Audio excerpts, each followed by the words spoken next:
Hi, are you somebody who feels that their life is stagnant? You're stuck in a rut.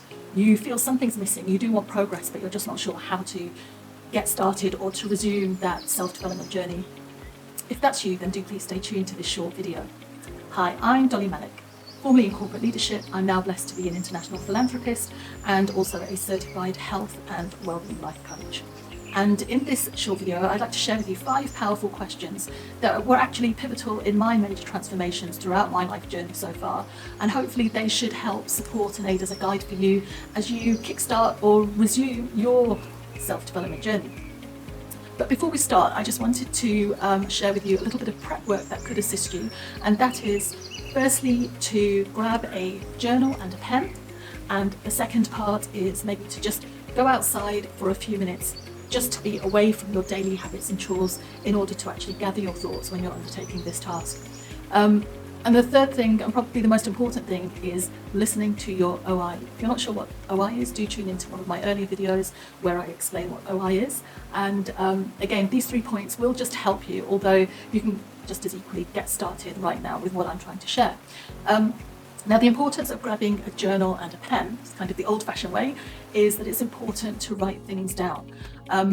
Scientifically, it's been proven that our creativity flows better, our cognitive memory flows better when we tend to write things down. So rather than kind of the day of devices where everything is kind of touch typing, etc., let's go back to the good old times of a pen and a pad. And so the first powerful question that I'm going to pose to you, and if you do feel confident enough, do please share your answers in the comments box below. Otherwise, by all means, just write them within a journal or notepad as you're going along. So question number 1 to pose to yourself is, what do you desperately want to change in your life right now? Question 1.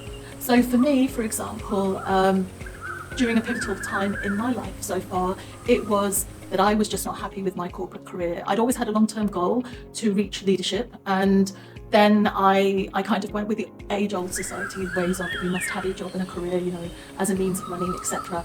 And for me, it was a case of I'd always just had that long-term goal ever since officially working, of wanting to achieve that corporate leadership position, and then anything after that, if I was to stay, was really going to be a bonus, but otherwise financially I was going to be comfortable enough to just leave and go if my values did no longer fit with where I was at that point in time. And I was blessed that I worked hard to achieve that, and ultimately at that stage my core values no longer resonated with what was going on in the company that I was working within. So for me, I was desperate for change in my work environment. And because I'd reached that leadership position, I had realised that, to be honest, going forwards, I was not prepared to just go for more of the same by just going off to work for another company or another team. So that was an example of how my first career side transformation happened for me. And like I say, if you're willing to, do please share your personal experiences in the comments below, whether it's personal or professional. It would be lovely to know.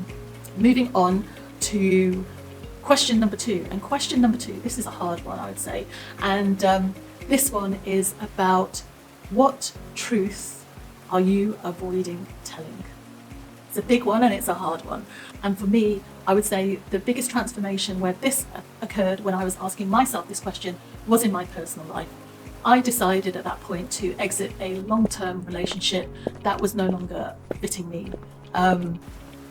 Again, this truth can be about anything, but it's a difficult one. We tend to avoid these harsh truths, A, because they're hard for us, B, they could be hard for the recipients, C, we don't like to embrace change of what may come as a result of us telling those truths. So it could be a whole plethora of different things, and it impacts in terms of your immediate dynamics. It could relate in terms of the workplace, your family situation, your relationships, your surroundings, just all sorts of things. So again, do pop down in the comments if you're willing to. But like I said, for me, it was the truth of accepting that the love I had for that individual had long gone, but I didn't have the courage or the guts for a long time to actually own up to that truth, A, to myself, and B, to the individual concerned. So and it's so true that those worst lies are the ones that we do tell ourselves.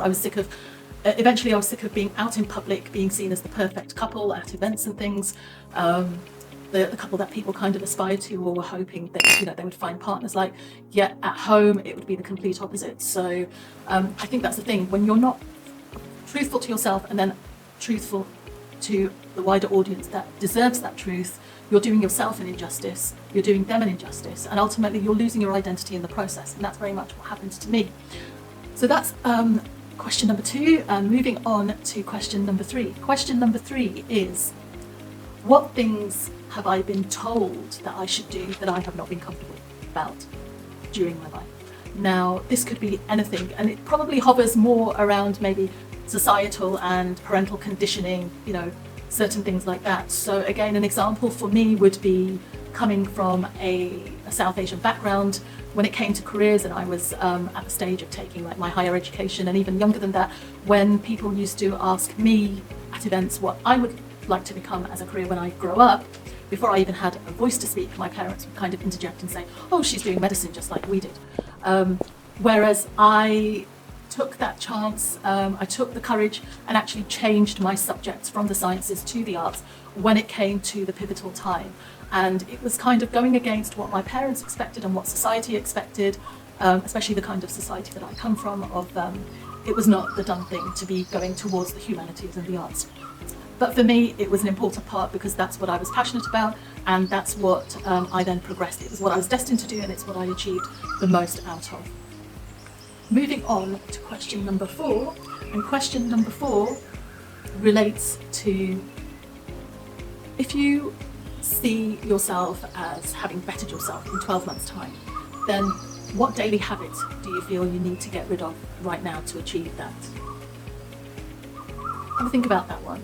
For me, again, years back, it was around changing my whole lifestyle in terms of eating much more healthily and working out. I was never a huge fan of working out. I think it came back to certain not so good experiences during my school times, and but I think once you find a passion for certain types of things that you would like to work out towards, then it no longer becomes a chore, but it becomes a hobby. So, and it becomes a habit, a good habit.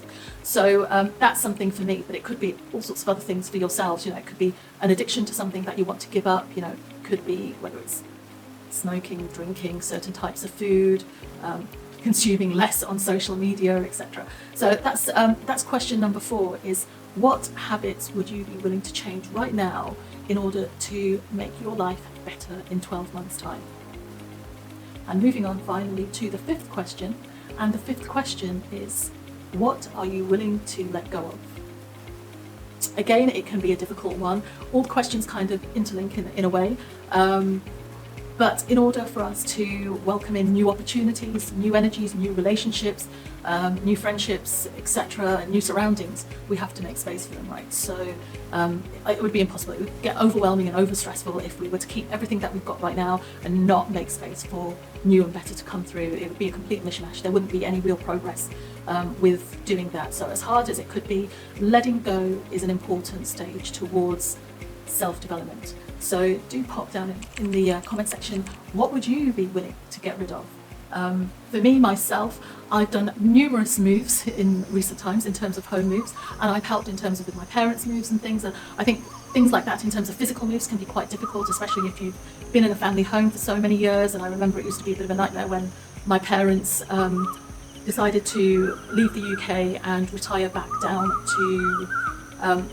to India, and I moved up to meet them from London, where I'm based. I moved up to Cheshire to help them with making space as such for their move. And my father was a bit of a nightmare when it comes to all the sentimental stuff. But in reality, I did say to him, it's a new chapter in your life and you really want to start it in the most simplistic way possible. So it's those kinds of things that when you're ready to open a fresh chapter or something, a new goal, etc., you really do need to let go of the old in some shape or form. And that goes for relationships as well. So, you know, take the good of what came from your past and make the most of whatever's coming into your future and the now. Thank you so much for watching. I really hope that these 5 questions have got you thinking, and hopefully they will help support you on your self-development journey and your evolution towards your higher, greater good. And do please comment down below if there's 5 that you intend to do simultaneously, or ones that you intend to take at different stages? They are big questions. And if you feel inclined to, I'd greatly appreciate for you to subscribe. Do please like and share with anyone who you feel is in need of such content.